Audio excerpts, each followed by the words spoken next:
자, 오늘 본문에 보면 날 때부터 앞을 보지 못하는 한 사람이 있습니다. 그는 어느 날 갑자기 시력을 잃은 사람이 아닙니다. 그의 기억 속에 빛이라는 개념이 없는 사람입니다. 한 번도 빛을 경험해 본 경험이 없는 사람이었습니다. 어둠이 그의 일상이었고, 어둠이 그의 정체성이었고, 어둠이 그의 운명처럼 여겨졌던 그런 인물입니다. 사람들은 그를 볼 때마다 숭거렸습니다. 누구 죄 때문에 저런 비참한 인생을 살아가는가? 무엇을 그렇게 잘못했길래 저런 인생이 되었는가? 등등의 말로 사람들은 수근수근거리면서 그 사람에 대한 비아냥거리는 말들을 했습니다. 우리의 삶 속에도 이런 어둠이 있을 수 있습니다.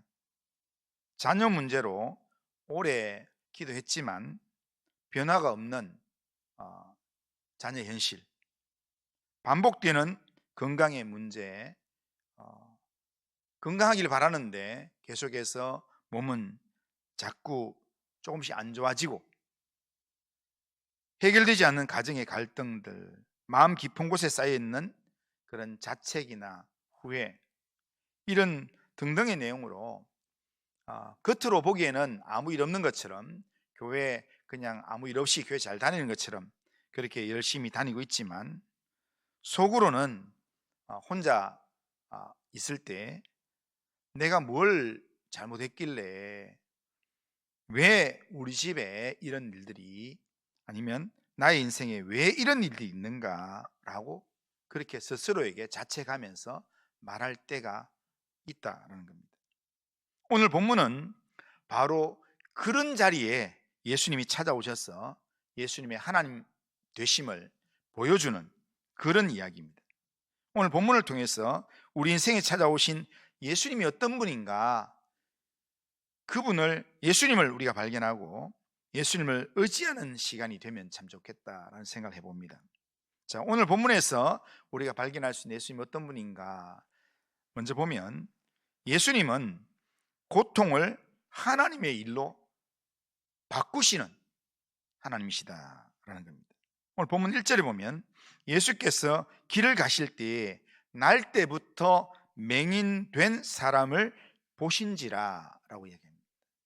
그러니까 오늘 이 본문을 딱 1절 딱 읽었을 때 대부분은 제일 먼저 뛰는 날 때부터 맹인된 사람, 1결 뛰는데, 그런데 여기 보면 주어가 뭐냐면, 이 문장의 주어가 예수님이라고 되어 있습니다. 예수님이 길을 가시다가 맹인된 한 사람을 보셨다라고 합니다. 근데 여기에 보셨다라고 하는 헬라어의 에이도라는 이 단어는 그냥 지나가다가 그냥 스쳐가면서 보는 이런 의미가 아니라, 에이도라는 이 단어는 주목하다, 관찰하다, 이런 뜻입니다. 그러니까 관찰하여 주목한다라는 그런 단어입니다. 그러니까 예수님께서 이렇게 지나가시다가 맹인을 보시고는 그 사람을 계속 쳐다보고 있는 상황입니다. 그러니까 맹인이 예수님을 찾아서 예수님한테 뭔가 도움을 요청해서 예수님이 그를 보신 게 아니라, 맹인은 그냥 길거리에서 구걸만 하고 있는 상황인데 예수님께서 길을 지나시다가 친히 그 맹인 앞에 와서 그 맹인을 주목하여 보고 계셨다라는 겁니다. 예수님이 주목하여 보신다라는 것은 평범한 일이 아닙니다. 예수님께서 아무런 의도 없이 주목하시는 일은 없습니다.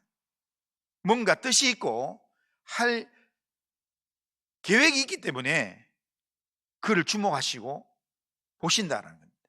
오늘 우리의 인생에서 주님께서 우리에게 어떤 생각을 심어주실 때 주님이 아무 의도 없이 그냥 우리에게 생각을 심어주지 않습니다.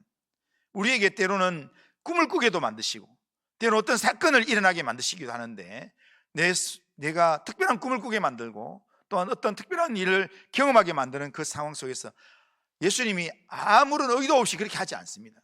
우리의 삶 가운데서 뭔가 의도가 있기 때문에, 뭔가 나한테 어떤 교훈할 일이 있기 때문에 그렇게 하시는 겁니다.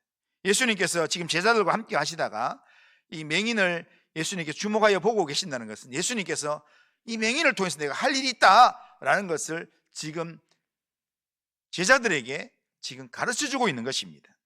그런데 그때 예수님께서 주목하여 보시는 이 맹인에 대해서 제자들이, 예수님이 그 맹인을 보고 있을 때 제자들은 그 맹인을 보면서 질문을 한 가지 합니다.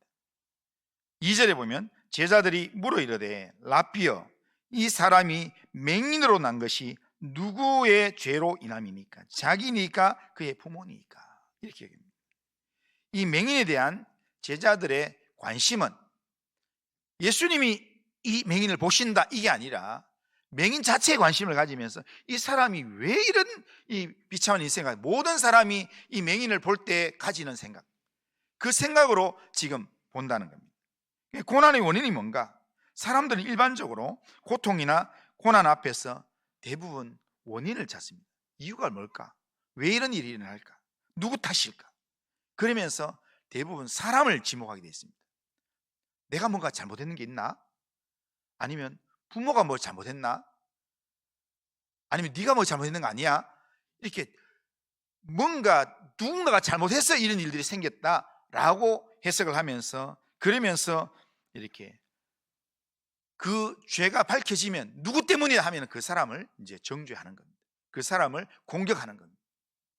결국에는 오늘날 우리가 살아가는 삶의 자리에서 개그맨들이 하는 그런 우습게 이야기들도, 우스운 이야기들도 그냥 내가 말을 잘해가 웃기는 게 아니라 누군가를 공격해서 그 사람이 어려움을 당하는 그 모습을 보면서 모두가 다 웃게 만드는, 한 사람이 무너지면서 모두가 웃는 것, 그게 개그의 한 공식이다라고 이야기하는 것을 내가 들었습니다. 그런데 그것은 어떻게 보면 모두에게 즐거움을 줄지 모르지만 그 괴로움을 당하는 그 한 사람한테는 엄청난 그런 고통 중에 하나입니다. 드라마 중에 그런 일이 있었습니다. 이렇게 어떤 회장님 부인이 이렇게 밑에 사람을 포기 김치 있잖아요. 포기 김치로 싸대기를 날리는 그걸 했는데, 그런데 그게 이제 아주 명장면으로 나와가지고 그걸 반복되니까 이 사람이 예능에 나와가지고 하니까 그걸 다시 한번 재현하면 좋겠다. 그러면서 그 사람은 자기는 김치로 다른 사람 때리는 걸 즐길 수 있지만, 그걸로 모든 사람이 막 웃지만 결국에 거기에 제일 뭔가 타켓이 되는 사람은 생각지도 않게 와가지고 그냥 김치 싸대기를 맞아야 되는 거예요.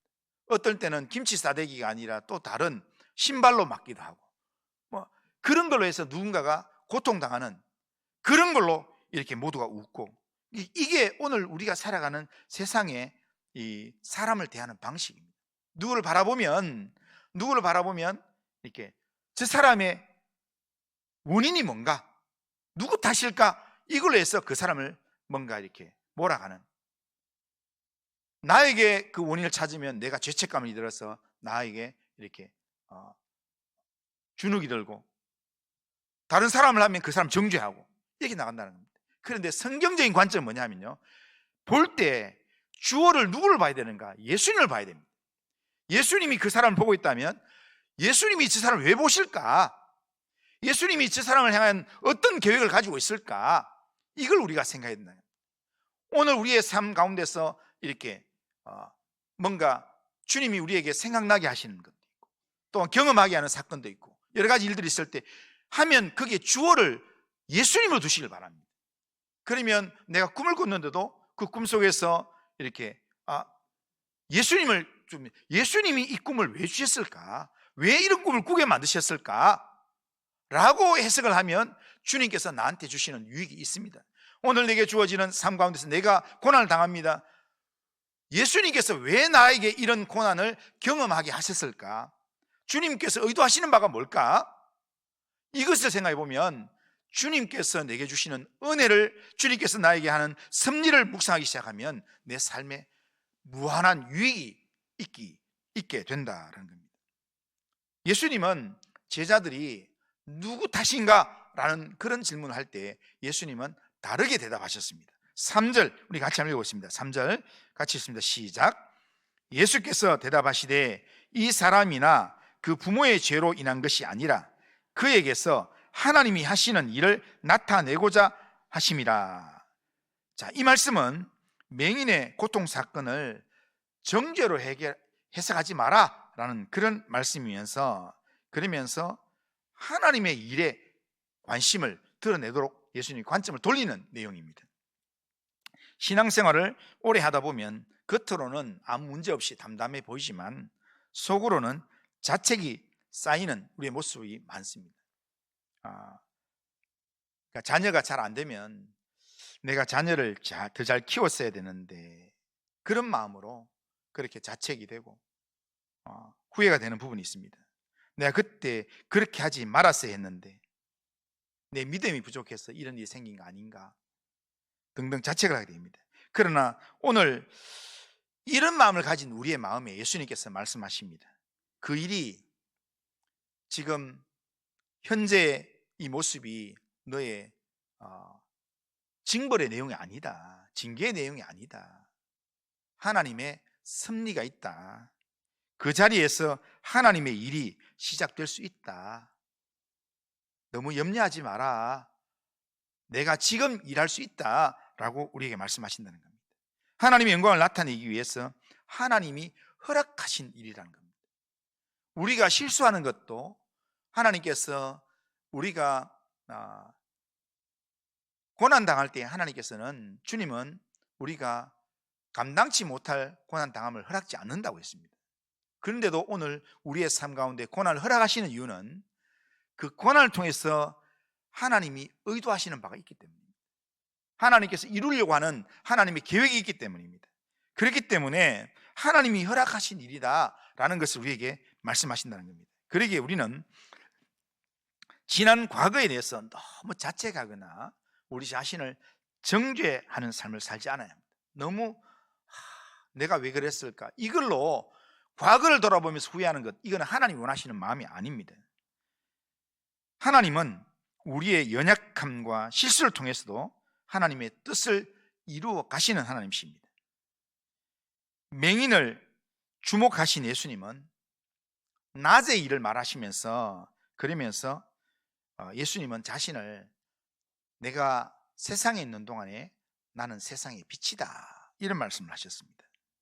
예수님이 어두운 세상을 밝히는 빛이라는 말씀입니다.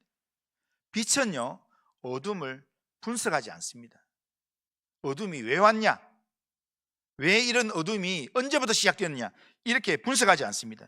빛은 단지 비출 뿐입니다. 그냥 어둠 속에 빛이 비추면, 그러면 어둠은 물러가게 되어 있습니다. 맹인에 대해서 정죄하는 제자들에 대해서 예수님께서 내가 세상의 빛이다, 그렇게 선언하시면서 실제로 빛 대신 능력을 제자들이 보는 앞에서 맹인에게 나타내시는 겁니다. 내가 세상의 빛이다 라는 것을 보여주기 위한 내용으로 맹인의 눈을 뜨게 만들어주는 겁니다. 예수님이 세상의 빛이심을 보여주는 겁니다. 우리의 가정에, 또한 우리의 심령에, 우리의 오랜 기도 제목 위에 생명의 빛이 들어오면 당장 어떤 상황이 바뀌지 않더라도 고난에 대한 해석이 달라집니다. 생명의 빛이 우리 안에 딱 들어오면, 그러면 내가 그때 잘못해가지고 내가 왜 그렇게 했을까, 이렇게 생각하는 게 아니라 생명의 빛이 들어오면, 하나님께서 나를 통해서 하실 일이 있구나, 하나님께서 나를 통해서 뭔가 깨닫게 하려고 하나님께서 지금 여기까지 나를 인도하셨구나 라는 것을 생각나게 만들면서 고난에 대한 해석을 바꾸게 만드신다는 겁니다. 오늘 우리가 믿고 의지하는 예수님은 우리가 당하는 이 고난의 일들, 고통을 새로운 하나님의 일로 바꾸시는 분이십니다. 그러기에 우리는 세상의 빛으로 오신 예수님을 내 마음 안에 채우는 일을 해야 합니다. 그리고 우리 가정 안에 빛으로 오신 예수님을 채우는 일을 해야 합니다. 내가 가정을 볼 때마다 우리 가정이 왜 이러나, 왜 이런 문제가 있나, 누구 때문인가 해서 자꾸 사람을 보고 정죄하고 이렇게 공격하고 이렇게 하는 우리의 마음 가운데, 우리의 가정 가운데 주님이, 세상의 빛이 되시는 주님이 우리 안에 들어오시옵소서. 우리 가정 안에 들어오시옵소서. 그래서 주님이 우리 가정 안에 빛을 비추는 그런 기도의 제목으로 하나님 앞에 나아가야 합니다. 주님의 빛이 우리의 심령에, 주님의 빛이 우리의 가정 안에 풍성한 생명으로 비추기 시작하면 우리의 가정을 바라보는, 우리의 삶을 바라보는 우리의 관점이 달라지게 될 것입니다. 그런 은혜가 우리 성도님들의 심령에 있기를 주님의 이름으로 축원합니다. 정말 우리의 심령에, 우리의 가정에 생명의 빛이 충만하게 비추는 그런 삶을 살아가는 성도님들 다 되시기를 주님의 이름으로 축원합니다. 자, 두 번째로 오늘 본문에서 예수님은 어떤 분인가? 우리를 다시 빚으시는 창조의 빛이다라는 겁니다. 예수님 빛으로 우리 가운데 오셨는데 우리를 창조하는 빛으로 오셨다는 겁니다. 예수님은 맹인에 대해서 나는 세상의 빛이다 그렇게 선언하신 후에 실제로 빛이라는 것을 치유의 일을 통해서 보여주십니다. 6절에 보면, 자, 6절에 보면 이 말씀을 하시고 땅에 침을 뱉어 진흙을 이겨 그의 눈에 바르시고 라고 말씀합니다. 그런데 예수님은 갑자기 눈을 그냥 보게 하는 게 아니라 예수님께서 갑자기 땅에 침을 뱉어서 진흙을 이겨서 진흙으로 맹인의 눈에 발라서 밖에가 씻게 해서 이렇게 그 눈을 뜨게 만든다는 겁니다. 왜 이런 방법으로 치유하셨을까? 창세기 2장에서 하나님은 흙으로 사람을 지으셨습니다. 흙으로 사람을 지으셨다 그렇게 얘기했는데 요한복음은 예수님을 태초에 하나님과 함께 창조의 일을 하신 분으로 그렇게 소개를 합니다. 자, 요한복음 1장 1절에서 3절 한번 같이 한번 읽어보겠습니다. 자, 시작. 태초에 말씀이 계시니라. 이 말씀이 하나님과 함께 계셨으니 이 말씀은 곧 하나님이시라. 그가 태초에 하나님과 함께 계셨고 만물이 그로 말미암아 지은 바 되었으니 지은 것이 하나도 그가 없이는 된 것이 없느니라. 아멘. 그러니까 예수님이 태초에 하나님이 창조하실 때 같이 모든 만물을 창조하셨다는 겁니다.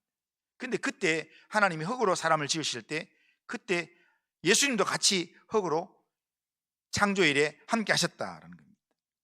그러니까 예수님이 하나님과 함께 창조일을 하셨다라는 말씀인데 그렇게 보면 지금 예수님은 맹인의 눈을 고치는데 뭘 연상시키냐면 다시 빚어서 흙으로 빚어서 이렇게 창조하는 그런 하나님의 모습을 연상시킨다라는 겁니다. 오늘 우리의 삶에는 세월의 굳은 살들이 있습니다. 굳은 살들이 있습니다.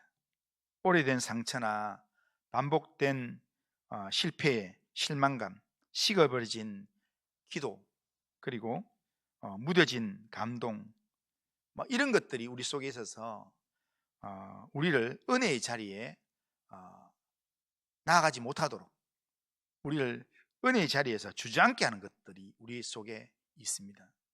그래서 강단에서는 주님을 믿으면 영광을 보게 된다고 이야기하고 생명의 빛을 우리 안에 채우면 회복이 된다고 이야기하는데도 불구하고 내 속에 이렇게 구둥살로 이렇게 들어져 있는 그런 여러 가지 상처나 여러 가지 이렇게 이 아픔의 그런 내용들이 우리 속에 자리되면 은혜 받는 자리에서 주저하게 되고 순종하지 않게 된다는 겁니다. 그래서 우리는 자주 이렇게 나는 그냥 어렵다. 나는 이제 변하기 어렵다. 이 나이에 무슨 변화가 있겠나. 이런 생각하면서 그냥 이대로 그냥 지낼 수밖에 없다. 이렇게 생각하는 경향들이 있습니다. 그러나 오늘 본문에서 주님은 맹인을 고칠 때 맹인에게 나이를 묻지 않았습니다. 네가 지금 언제부터 이렇게 됐냐, 몇 년 동안 이렇게 있냐, 이런 나이를 묻지 않았습니다. 그냥 예수님이 세상의 빛이라는 걸 예수님께서 말씀하시면서 빛이신 예수님 보여주기 위해서 그냥 진흙을 이겨서 창조주 하나님이 창조하시는 것처럼 그렇게 눈에 발라서, 그리고는 그를 회복시키는 일들을 하셨다라는 겁니다. 흙을 이겨서 재창조를 하시는 주님의 손길은 지금도 우리의 굳은 마음을 다시 빚을 수 있습니다. 주님이 하시면 못하실 일이 없습니다. 우리의 식어진 심장을 다시 뛰게 만들 수도 있고요, 굳어진 우리의 자존심을 다시 부드럽게 만들 수도 있고요, 포기했던 우리의 기도의 제목을 다시 기도하는 자리로 이끌 수도 있습니다. 창조의 주님이 우리 안에서 그렇게 일하실 수 있다는 겁니다. 생명의 빛은 우리 안에 부분적인 수리만 하는 게 아닙니다. 우리가 주님 앞에 우리 인생을 맡기면 주님은 부분적인 부분만, 딱 한 부분만 고쳐주고 그렇게 하는 게 아니라 주님 앞에 맡기면 주님은 새 창조의 일을 하신다는 겁니다. 완전히 새로움으로 하나님께서 만들어 가신다는 겁니다.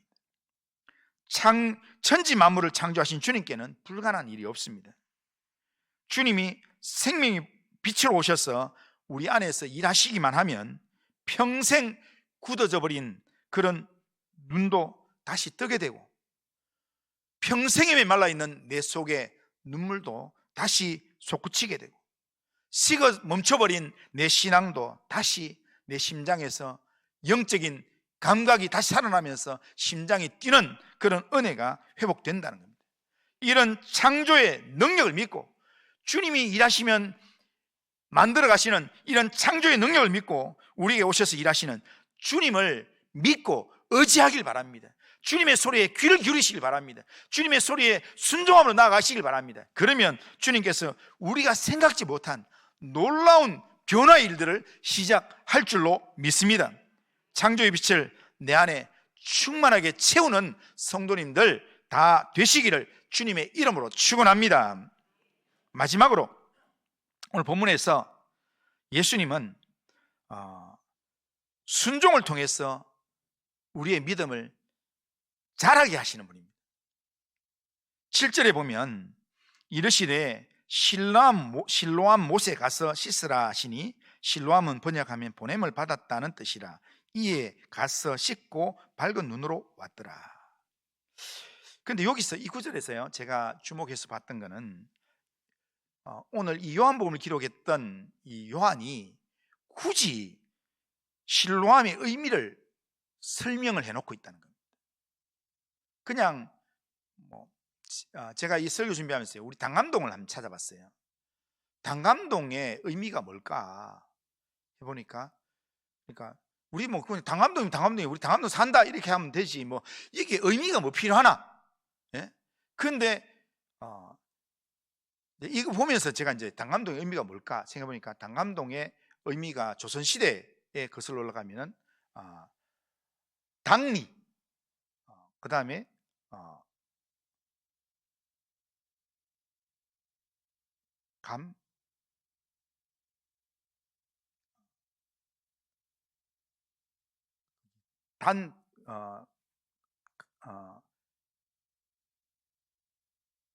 물이던데요. 단물이던데, 단물. 우물이 있는 곳이던데, 하나는 당리는 뭐냐면요, 이렇게 당산이 있는 곳. 그러니까 뭡니까, 이게 제를 지내는 장소가 있는 마을이라 해서 두 마을이 합쳐지는 거예요. 그러니까 두 마을이 합쳐졌고, 하나는 이렇게 당산이 있는 그런 마을이고, 또 하나는 이게 단우물이 있는 그런 장소. 그래서 보니까 우리 교회 주차장에도 지금 보면 우물이 있잖아요. 그러니까 성도님들 모르겠지만 그 교회 주차장 뒤편에 보면은 마을 사람들이 지금도 떠먹고 있는 물이 있어요. 우물이 있어요. 그러니까 그런, 여기 당감동이 이렇게 단물이 많이 나오는 이런 그런 동네였대요. 그래서 그런, 제가 기억이 갑자기 안 나는데요, 그런 두 동네를 앞에서 따가지고 당리 감머리 해가지고 그걸 당감, 그렇게 해서 당감동이 됐다는 겁니다. 그러면서 이렇게 당감동은 실제로는 이렇게 동평성이라는 큰 이 부산을 지키는 큰 성이 있었는데, 그 성이 저기 서면으로부터 지금 저기 동평 중학교까지 성이 크게 있었는데, 그 임진왜란 때 무너지기 시작하면서 그 다음부터 이렇게 집이 지어지면서 없어졌는데, 지금 서면이나 아니면 동평 중학교 뒤편에 가면 성들이 있다, 성 흔적이 있다라는 그런 기록들이 있습니다. 그래서 지금 부산에 기념물 56호로 그렇게 지정이 되어 있다고 이야기했는데, 그런데 이런 이야기를 굳이 내가 할 필요가 없잖아요. 할 필요가 없는데 이런 내용들을 지금 하면은 목사님 지금 왜 이렇게 하는데, 그런데 왜 성경을 보면서 왜 지금 요한이 실로암에 가서 씻으라, 그때 당시에 모든 사람들이 그냥 실로암 못 하면 다 인정하는 못이 있어요. 그거 가서 씻었다 이렇게 하면 되는데, 왜 요한이 실로암은 번역하면 보냄을 받았다라는 뜻이다 이런 이야기를 했을까? 그런데 생각해 보니까요, 요한복음에서 요한복음 5장 후반부부터요, 그리고 지금 8장 끝부분까지 반복해서 하는 예수님을 소개하는 내용 중에 뭐냐면, 예수님이 어떤 분인가? 예수님은 하늘로부터 보냄을 받은 자다, 아버지로부터 보냄을 받은 자다라는 말로 예수님을 소개한다는 겁니다. 자, 그 대표적인 구절, 여러 구절이 많이 나오는데요, 요한복음 6장 38절, 자, 한번 읽어보겠습니다. 시작. 내가 하늘에서 내려온 것은 내 뜻을 행하려 함이 아니요 나를 보내신 이의 뜻을 행하려 함이라. 아멘. 예수님이 자신을 하늘에서 보내셔서 이 땅에 내려온 하나님이 보낸 자다라는 그런 소개를 합니다. 예수님은 보냄을 받은 자다라는 뜻입니다. 그런 말인데, 그런데 예수님께서 보냄을 받았다라고 하는 실로암에 가서 씻어라 라고 했다는 겁니다. 이것은 맹인이 보냄을 받은 그리스도 안에서 씻을 때 눈이 열린다라는 것을 상징적으로 보여주는 말이라는 겁니다. 그러니까 예수님 당시에 실로암은, 보냄을 받았다고 하는 실로암은 항상 그 자리에 있습니다. 그런데 예수님 당시에 맹인이 많았습니다. 예? 바디메오도 맹인 아닙니까? 맹인이 많았는데, 그런데 많은 맹인들 중에서 다 실로암 못에 가서 씻는 사람 다 눈 떴느냐? 아닙니다. 예수님을 만난 사람들이 눈을 뜨게 됐다는 겁니다. 보냄을 받은 예수님을 만나서 예수님의 말씀을 들었던 사람이 눈을 뜨든지, 아니면 예수님이 보냈던 그 말을 듣고 실로암에 가서 씻었던 사람이 눈을 뜨게 되었다는 겁니다. 이것은 예수님이 누군가를 우리에게 보여주는 중요한 내용입니다.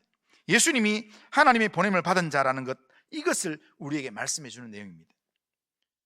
그러니까 이것을 확신하고, 예수님이 하나님이 보내신 분이다, 보냄을 받은 분이다 라는 것을 확신하고, 우리가 예수님을 우리의 구원자로 우리가 믿고 의지해야 된다는 겁니다. 그런데 중요한 거는 믿고 의지하는데요, 중요한 거는 이 맹인의 이 모습에서 우리가 발견할 수 있는 게 있습니다. 이 맹인이 예수님께서 눈에 진흙을 바르고요, 실로암에 가서 씻으라 했을 때 왜 실로암까지 가서 씻으라고 합니까? 라고 묻지 않았습니다. 말하지 않았습니다. 예수님의 말씀에 따지지도 않고 앞을 묻지도 않았습니다. 앞을 못 보는 상황에서 그렇게 이렇게 실로암을 찾아간다는 거 쉽지 않았습니다. 지금 구걸하는 사람이 그냥 돈만 좀 주면 되지, 굳이 지금 진흙을 막 침으로 진흙을 어겨가지고 눈에 바르고는, 그리고는 실로암에 가서 씻어라 하면 이렇게 맹인 측면에서는 얼마나 좀 짜증 나겠습니까? 예? 이렇게 돈을 한 푼 주는 것도 아니고. 예? 그런데 이 맹인이 이해가 되지 않았지만 실로암 못에 가서 씻으라라는 말을 들었을 때 묻지도 따지지도 않고, 그리고 실로암 못으로 갔습니다. 그리고 씻었습니다. 그리고 복이 되었다는 겁니다. 여기에서 우리가 예수님이 우리에게 주시는 생명의 빛을 받는 방법이 있습니다. 생명의 빛, 이것은 우리 눈에 보이는 가시적인 빛이 아니라 영적인 빛이기 때문에 이 빛을 우리 안에 채우는 것은 그냥 가만히 있다가 저절로 채워지는 게 아닙니다. 근데 오늘날 우리의 문제가 뭐냐면 우리는 말씀을 많이 듣습니다. 그리고 말씀을 듣고 깨닫는 말씀도 있습니다. 그러나 아는 것이 순종이 되지 않을 때, 그럴 때가 많다는 겁니다. 주님께서 우리에게 용서해라 그렇게 말하지만 아직 용서하지 못하고 그리고 붙들고 있는 그런 내용이 있습니다. 주님이 기도하라고 말씀하시지만 아직도 기도를 미루면서 그렇게 지내고 있는 기도 제목이 있습니다. 주님께서 내려놓으라, 손에서 놓아라 라고 내려놓으라 이야기하시지만 아직도 붙잡고 혼자 고민하고 혼자 염려하는 그런 내용들이 있습니다. 생명의 빛은 저절로 자동적으로 우리 안에서 역사하지 않습니다. 우리의 반응을 필요로 합니다. 오늘 주님이 우리에게 가서 씻어라 라고 말씀하십니다. 그 말씀에 즉시 순종하는 게 굳어있는 내 믿음을 다시 시작하게 하는 시작점입니다. 오늘 본문에서 맹인에게는 아직 믿음의 고백이 없습니다. 그러나 그의 믿음은 언제 시작되는가? 예수님의 말씀을 듣고 그 말씀에 순종해서 실로암으로 출발하는 순간 그의 믿음은 시작된다는 거예요. 순종이 믿음의 씨앗이 됩니다. 그리고 그냥 거지 맹인으로 있다가 예수님 말씀 듣고 그냥 실로암으로 가는 것밖에 되지 않습니다. 그런데 요한복음 9장에 보면 그의 믿음이 점점 자라고 있습니다. 그리고는 내일 모레 볼 걸 보면 그 당대의 종교 지도자들이었던 바리새인들, 유대 종교 지도자들과 이야기해도 이 사람이 절대로 기죽지가 않습니다. 그러면서 자기의 믿음을 분명히 이야기합니다. 그리고 마지막에 예수님을 만났을 때 예수님을 내가 믿나이다 하면서 예수님 앞에 경배하면서 절하는 모습으로 나타납니다. 생명의 빛은 한 번에 완전한 이해를 주지는 않습니다. 하지만 우리가 생명의 빛에 믿음으로 반응하는 만큼 그 생명의 빛은 더 깊어지고 더 밝아진다는 겁니다. 우리의 믿음은 한 번에 완성되지 않습니다. 순종할 때마다 조금씩 점점 더 깊어집니다. 그러기에 주님의 말씀에 순종으로 응답하는 그런 성도님들 되시면 좋겠습니다. 주님이 말씀하실 때마다 순종으로 응답하면 좋겠습니다. 오늘 새벽에 새벽 기도하는데요, 갑자기 제 거기에 전화가 계속 울리는 거예요. 제가 설교를 하고 있는데 계속. 그래서 제가 봤어요. 보니까 혼자 계시는 권사님이세요. 그래서 이 권사님이 새벽에 전화를 왜 했을까? 그리고는 제가 염려가 되기 시작했어요. 근데 예배 설교 중에 제가 받을 수가 없었어. 그래서 안 받고 계속 있다가 예배를 마치고 마음에 혹시나 교회 오다가 사고 나는 거 아닌가, 걱정과 염려가 막 생겨가지고요. 그래서 또 한편으로는 아무것도 염려하지 말고 모든 일에 기도와 간구로 너희 구할 것을 감사함으로 하나님께 아니라, 이렇게 그 말씀을 기억하면서 이제 앞에 여기서 제가 기도를 했어요. 하나님, 성도들 가운데 혹시 어려움 당한 성도가 있습니다. 하나님이요, 도와주시옵소서.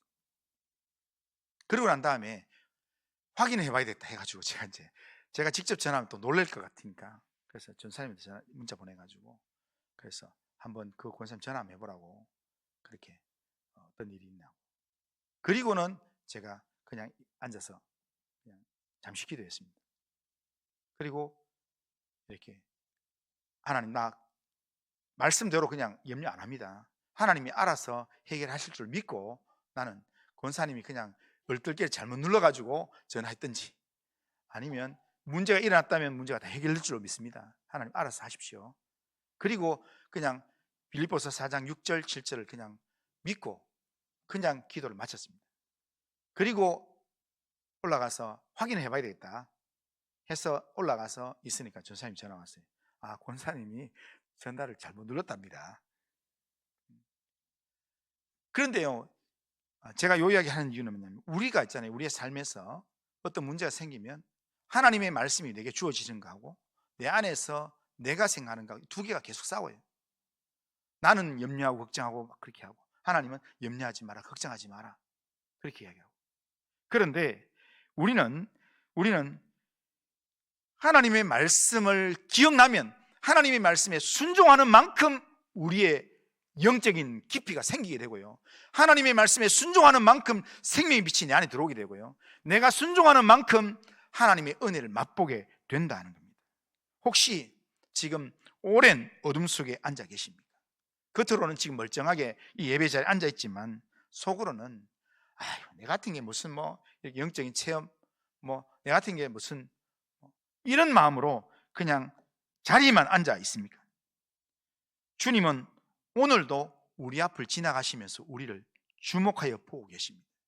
주님께서 오늘 예배 자리에서 주님이 우리를 보시는 것은 그냥 보시는 게 아닙니다. 우리를 통해서 생명의 빛을 비추어 주시려고 주님은 우리를 보고 있는 줄로 믿습니다. 그렇다면 주님이 세상의 빛이다 말씀하시고 난 다음에 주님께서 내게 말씀하실 때 그 말씀을 아멘으로 받고 그 말씀대로 순종하는 성도님들 되시길 바랍니다. 주님이 우리에게 어떤 말씀을 하시든지 그 말씀에 순종함으로 실행에 옮기면 그 말씀이 생명이 될 것입니다. 그 말씀이 내 인생의 빛이 될 것입니다. 우리 가정에, 내 심령에, 또 우리의 삶의 자리에 주님이 빛을 비추어 주시면 해결되지 않을 문제는 없습니다. 주님이 우리에게 말씀하시면, 주님께서 내게 말씀하시는 대로 내가 순종하면 내 심령에, 우리 가정에 생명의 빛이 밝게 비치게 될 줄로 믿습니다. 나는 세상의 빛이다 라고 말씀하시는 이 말씀을 믿고 내 과거의 죄책감이나 아니면 정죄 해석들을 다 내려놓고, 그리고 주님의 말씀이면 그대로 될 줄로 믿습니다. 그 믿음으로 주님의 말씀에 순종함으로 생명의 빛을 내 안에 채우는 성도님들 다 되시기를 주님의 이름으로 축원합니다. 자, 따라하겠습니다. 하나님의 사람은 생명의 빛이신 예수님 앞에 순종함으로 나아가 새롭게 빚어짐으로 하나님의 일을 드러내는 삶을 살아갑니다.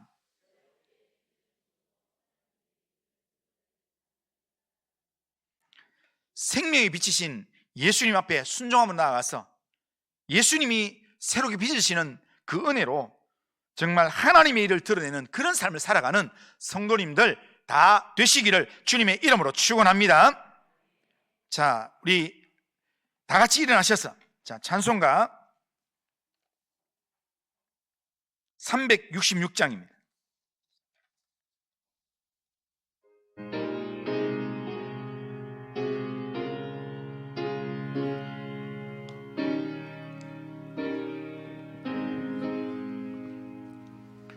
어두운 내 눈 밝히사 진리를 보게 하소서.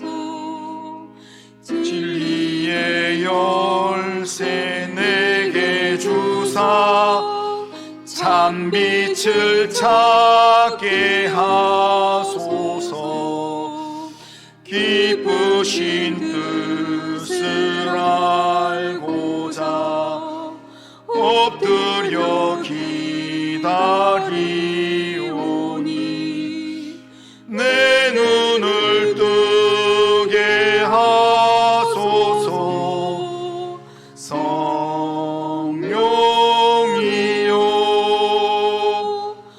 막혀진 내 귀 여시사 주님의 귀한 음성을 이 귀로 밝히 들을 때에 내 기쁨 한량 없겠네.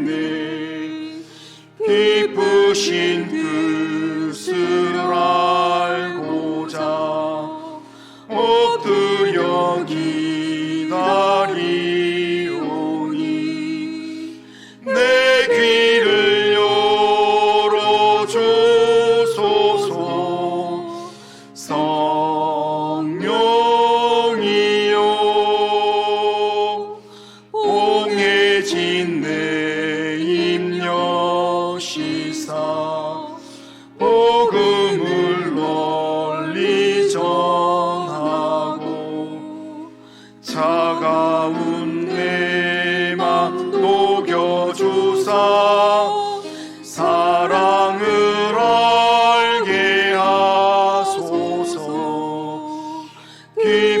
깊으신 뜻을 알고자 엎드려 기다리오니 내 입을 열어주소서. 성령이여.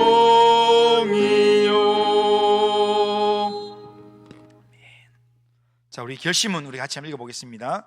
같이 한번 읽습니다. 시작. 전능하신 하나님, 내 삶의 고통을 정죄로 해석하지 않고 주의 말씀을 믿음으로 하나님의 뜻이 이루어질 자리로 믿고 해석하겠습니다. 생명의 빛이신 예수님 앞에 나를 전적으로 맡기고 주님의 손에 다시 빚어지는 은혜를 받아들이겠습니다. 주어진 상황이 다 이해되지 않아도 말씀에 순종함으로 나아가며 순종을 통해 믿음이 날마다 자라가는 삶을 살아가게 하옵소서. 아멘.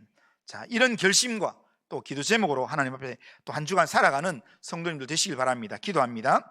그러하신 하나님 아버지, 오늘 말씀을 통해서 어둠 속에 앉아있던 한 사람을 찾아가신 주님의 사랑을 보게 하시니 감사합니다.